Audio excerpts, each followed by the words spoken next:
जय भीम नमो बुद्धाय। आज होगी बौद्ध मत की खुदाई। नमस्ते मित्रों, आज बात करेंगे बौद्ध मत के गजब गपोड़ों के बारे में। आज इस वीडियो को देख करके तुम्हारे मस्तिष्क के कीड़ों में कबड्डी प्रारंभ हो जाएगी और तुम्हारे पेट के अंदर खो खो खेलने लग जाएंगे। हम बात करेंगे बौद्ध मत के नवीन भटके हुए युवा जय भीम नमो बुद्धाय। इस डायलॉग को सुनते ही बस रोमांचित हो जाते हैं और कहते हैं, ब्राह्मण तुमने हमारा सर्वनाश कर दिया है।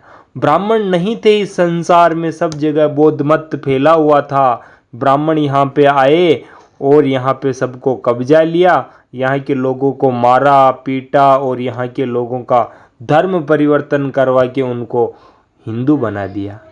कम से कम आपने भगवान बुद्ध और उनका धम्म पुस्तक अंबेडकर जी की है पढ़ ली होती तो ये गपोड़े आप कभी नहीं मारते। जब ब्राह्मण खा पीकर प्रसन्न हो गए, शुद्धोधन ने उन्हें महामाया का स्वप्न कह सुनाया और पूछा, मुझे इसका अर्थ बताओ। ब्राह्मण पहले भी थे। कब? जब आपके दादा परदादा थे, यानी कि जय भीम नमो बुद्धाय, उनसे पहले भी थे। वो भी ब्राह्मणों को खाना वाना खिलाते थे, तुम्हारी तरह गालियां नहीं खिलाते थे। बस तुम तो गालियां खिलाते हो उनको।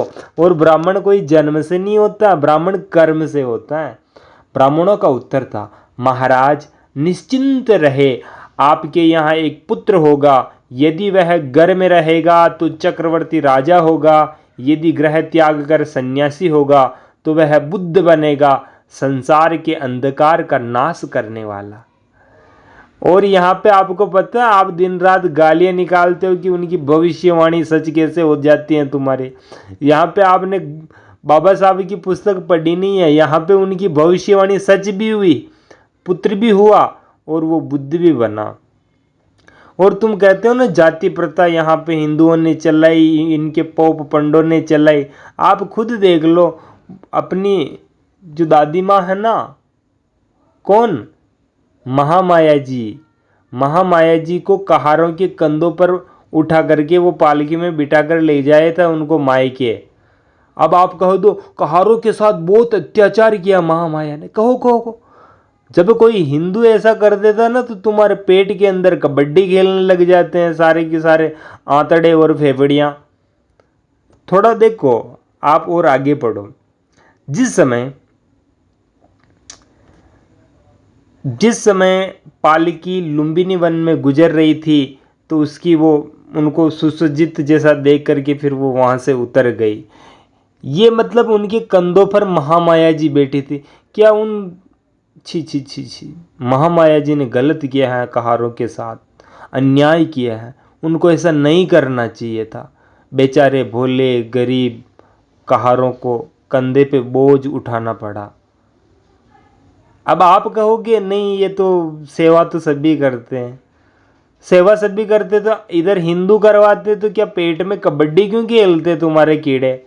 थोड़ा आगे और देख लो, भगवान बुद्ध और उनका धम्म, पेज नंबर 12। जब सिद्धार्थ चलने लगा तो वो ग्रह देवी अबिया के मंदिर में लेके गए थे, यानी कि पहले देवियों के मंदिर भी हुआ करते थे। और तुम तो कहते हो कि ब्राह्मणों ने सब कुछ बाद में बनाया। आगे और देखिए, जब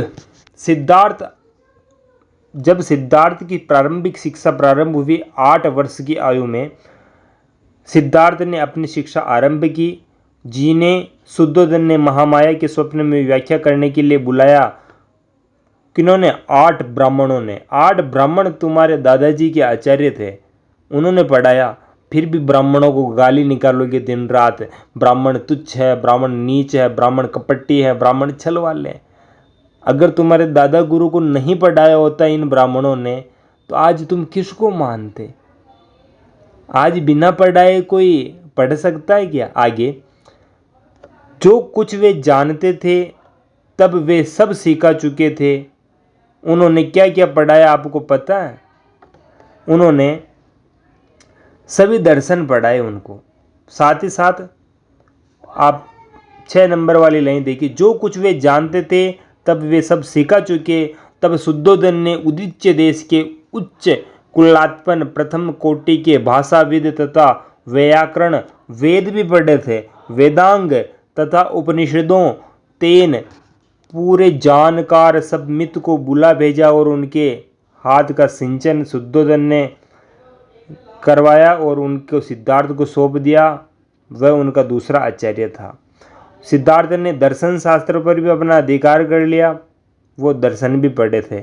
यानी कि सिद्धार्थ से पहले दर्शन भी थे, वेद और वेदांग भी थे। शिक्षा, व्याकरण, कल्प, निरुक्त, ज्योतिष, ये सब कुछ विद्याएं थी। आप क्यों कपोड़े मारते हो कि नहीं थी? बाबा साहब की पुस्तक को भी आप प्रमाण नहीं मानते क्या? थोड़ा अपना दिमाग खोलो, सत्य को जानो।